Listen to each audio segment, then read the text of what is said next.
Muy buenos días, mis amados estudiantes. Les saluda nuevamente su profe Mr. Víctor, esta vez para la secuencia número 27 titulada Proporcionalidad Inversa. ¿Qué vamos a ver cuando dos magnitudes son inversamente proporcionales y cómo se representan gráficamente? Veamos esta situación. Tenemos aquí que en una camioneta se pueden transportar 280 litros de agua usando garrafas de 28, 14, 7, 4 o 2 litros. Hemos planteado aquí una tabla que me muestra la situación para que, digamos que el número de garrafas que se necesitan para cada situación. Entonces tenemos aquí, por ejemplo, que si yo utilizo garrafas con una capacidad de 28 litros, necesitaré 10 garrafas para poder cargar o transportar esos 280 litros de agua. Pues ¿de dónde sale eso? Pues si yo multiplico 28 por 10 me dan los 280. O simplemente cojo los 280 y lo divido en 28 y me daría 10. Como ustedes lo prefieran o les parezca más sencillo entenderlo. Ahora, si utilizo garrafas que tienen 14 litros cada una, necesitaré 20 garrafas. De nuevo, ¿de dónde sale este 20? Pues de coger el 280, dividirlo en 14, me darían 20. Por ende, si yo cojo el 14 y lo multiplico por 20, pues me darían los 280 litros de agua que se van a transportar. De manera similar sucede con garrafas de 7 litros, garrafas de 4 litros, de 2 litros. Como podemos ver acá, pues a medida que va disminuyendo la capacidad de la garrafa, pues va aumentando acá el número de garrafas necesarias. Veamos entonces más a profundidad esto. Acá tenemos la tabla que ya les mostré. Por este lado, podemos concluir entonces que tenemos una correlación inversa. Vemos que la capacidad de la garrafa y el número de garrafas están correlacionados inversamente. Es decir, cuando una aumenta, la otra disminuye. Es apenas obvio, porque si yo voy a transportar una cantidad de litros de agua y utilizo una garrafa pequeñita, pues voy a necesitar hacer muchos más viajes o acumular mucha más cantidad de garrafas para poder completar la capacidad que yo necesito. Como vemos acá, entonces, mientras esta magnitud disminuye, la otra está aumentando. Eso es una correlación inversa, ya lo teníamos claro desde los temas anteriores, pero es importante no solamente que sea una correlación inversa, sino que además esa proporción en la que aumenta una y disminuye la otra, o viceversa, mientras disminuye la una, aumenta la otra, necesitamos que esa proporción o esa proporción en la que disminuye o aumenta sea una constante. Ahí es cuando se nos vuelve una proporcionalidad inversa. La correlación inversa es simplemente comprobar que al aumentar una la otra disminuye o que al disminuir una la otra aumenta. Ya eso está comprobado. Ahora debemos comprobar que sea una proporcionalidad inversa, es decir, que esa proporción, que ese tamaño en el que disminuye o aumenta sea una constante. Veamos a ver. Entonces tenemos acá que, por ejemplo, si yo cojo los 28 litros, los 28 garrafas y disminuyo su capacidad 14 veces, me quedaría pues dos garrafas. ¿Qué va a pasar con el número de garrafas que se necesitan? Ha aumentado 10 veces, pasó de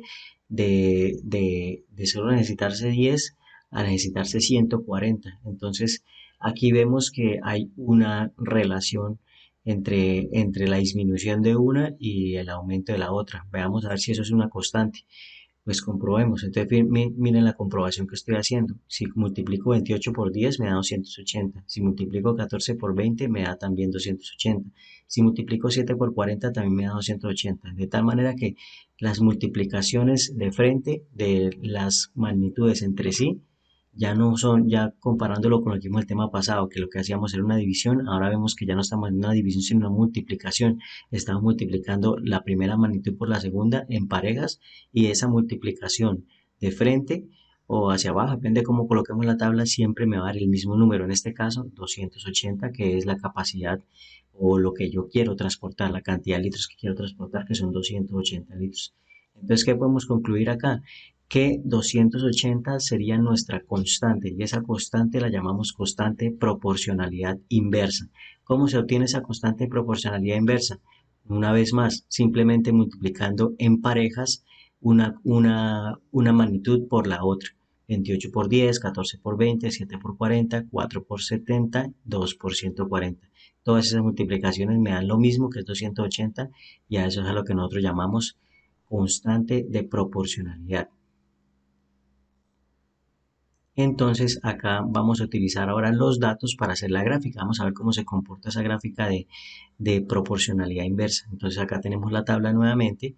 Ese es el primer paso, pues hacer la tabla. Luego vamos a hacer las dos rectas perpendiculares que me representan cada recta una magnitud y escogemos pues en dónde vamos a colocar nuestras coordenadas, no los ejes como los vamos a asignar. Entonces, como vemos acá, el eje horizontal se ha asignado para el número de garrafas, mientras que el eje vertical se ha utilizado para la cantidad de litros que se pueden llevar ahí. Entonces, el paso número 2 sería pues colocar esos datos así, pero fíjense que acá hay una particularidad que tenemos que tener en cuenta que debemos utilizar escalas diferentes, porque mientras en este eje vertical tengo que llegar por lo menos hasta el 180, en este ya no tendría que llegar a un número tan alto. Entonces, si yo utilizo la misma escala en dos ejes, o uno me va a quedar súper pequeñito, si quisiera dejar este en la misma escala, el horizontal en la misma escala vertical me va a quedar súper pequeñito y la gráfica va a quedar muy complicada de ubicar, o este de acá me va a quedar súper gigante y no me va a caber en el cuaderno o en la hoja de trabajo. Entonces fíjense que acá mientras use este pedacito entre este punto rojo y esta primera línea para representar 10 unidades o dos líneas para representar 20 unidades, en ese mismo espacio no voy a colocar esas mismas 20 unidades porque entonces me quedaría por aquí apretado.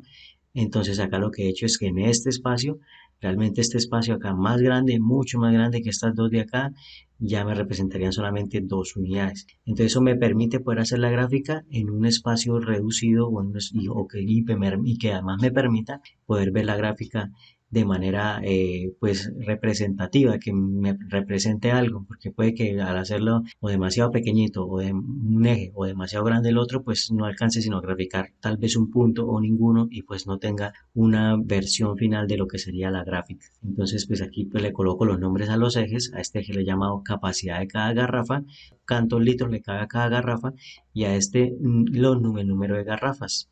Entonces aquí comenzamos a graficar. Entonces, como vemos acá en el paso número 4, para dos garrafas, quiere decir que cada garrafa puede llevar 140 litros. Entonces, una garrafa de 140 litros se necesitarían dos garrafas para poder completar los 280.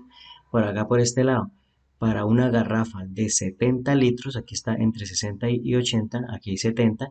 Para una garrafa de 70 litros se necesitarían cuatro garrafas de esa misma para poder completar los 280. Y de la misma manera aquí con la de 40, que está acá, como pueden ver, una garrafa de capacidad de 40 necesitaría de 7 garrafas de ese mismo litraje para poder llevar las 280. Estos tres datos ya son lo suficientemente significativos para ver el comportamiento de la gráfica. Obviamente acá me faltaría la de 28, que estaría como por acá, pero fíjense que ya estaría muy pegadito. Entonces ya con esto ya sabría más o menos cuál es la forma de la gráfica. Entonces ahí ya lo que podría hacer finalmente sería dibujar la línea. Ya podría colocar acá esta línea así moradita que ven acá y como pueden ver esos tres puntos es más que suficiente para yo poder mirar el comportamiento de la gráfica que vemos que es una curva que va decayendo porque a medida que yo aumento el número de garrafas eh, la capacidad de la misma pues también va a disminuir y viceversa, a medida que yo aumento o disminuyo la cantidad de garrafas que necesito es porque cada garrafa va a ser de una capacidad mucho mayor. Entonces ahí estaríamos comprobando que efectivamente es una correlación inversa por el comportamiento de la gráfica, que es una curva que va decayendo, una correlación inversa. ¿Qué concluimos entonces? Que cuando el producto entre valores correspondientes de dos magnitudes correlacionadas inversamente es igual a una constante diferente de cero, decimos que las dos magnitudes son inversamente proporcionales. La constante K se denomina constante de proporcionalidad inversa. Bueno, entonces por aquí en el libro físico podemos encontrar una situación similar. Acá la estamos haciendo es con carga. ¿Qué pasa cuando yo le coloco acá una carga de 60 kilogramos a una distancia de 20 centímetros del eje de apoyo? ¿Y qué pasa cuando este eje de apoyo por el otro lado de la palanca aumenta o disminuye? Acá podemos ver el comportamiento de la tabla. Vemos que si la distancia, esta distancia de la palanca aumenta, la carga que yo necesito para poder equilibrar esto empieza a ser más pequeña. Eso es una ley física que me dice que a mayor palanca, a mayor distancia del eje de apoyo, la palanca se necesita menos fuerza para poder mover un objeto. Eso lo pueden comprobar ustedes en la vida real. Para poder mover un objeto grande utilizamos un palo para poder moverlo. Si cogemos el palo muy cerquita del eje, es difícil moverlo, pero si nos alejamos del eje donde hacemos la palanca, es menor la fuerza que yo voy a requerir para poder mover ese objeto. Ese es más o menos el significado físico. Ustedes lo pueden mirar con mucho mayor detenimiento, leyendo acá la situación y comparando la tabla, y llegaremos a la misma conclusión que llegamos con el ejemplo que les puse al principio de la explicación, en la que vemos que mientras una magnitud aumenta, que es la distancia del eje, la otra magnitud disminuye en una proporción igual en todos los casos. ¿Qué quiere decir eso? Que si yo multiplico 30 por 40, 40 por 30, 60 por 20, 80 por 15, 90 por 13, 3 enteros con 3 décimas periódicas, 120 por 10, todas esas multiplicaciones me van a dar el mismo número, que al final de cuentas es 1200. Ustedes lo pueden comprobar con mucho más calmita. Aquí tenemos nuevamente la definición para que ustedes la lean, que resalto de acá que esta ecuación que está aquí, porque recuerden que la de proporcionalidad directa está la inversa. La ecuación era A sobre B igual a K. Aquí, que es lo mismo que decir que A es igual a B por K, o a K por B, o a llamarse, si no estoy mal, X sobre Y es igual a K en división con X y con Y. Acá fíjense lo que pasa con la proporcionalidad inversa. Aquí ya no es una división, sino una multiplicación, que fue la conclusión a la que llegamos. Cuando lo hacíamos con proporcionalidad directa, lo que hacíamos era dividir una magnitud entre la otra. Acá lo que hacemos es multiplicar una magnitud por la otra, y en este caso vuelve y me da la constante K. En el caso anterior también me daba una constante K, pero salía de una división, no de una multiplicación. Les invito también a que vean aquí los ejemplos adicionales que aparecen en el libro, donde reforzamos ese concepto y cómo hallar esa constante proporcionalidad. Por acá también tenemos la representación gráfica que ya les expliqué. Acá lo están haciendo para otro ejemplo, que es con longitud de tubos, pues ustedes lo pueden ver, y pueden ver acá también el comportamiento de la gráfica, que también tiene una forma curva que va decayendo, que a medida que se va alejando del eje del origen acá hacia allá, pues va acercándose acá y se va disminuyendo, y a medida que se va acercando hacia el eje de la Y, pues va aumentando, que es el comportamiento de una correlación inversa. Mientras una magnitud aumenta, la otra disminuye, y mientras esta disminuye, la otra aumenta. También les invito a que vean este ejemplo para que ahí puedan ver también cómo se grafica, cómo se plantea la situación y se grafica. Aquí también otro ejemplo con baldosas, y pues ya con eso pasaríamos a mirar la actividad de aprendizaje. Entonces nos encontramos acá en la secuencia número 27 de su libro de actividades, que corresponde a la página 85.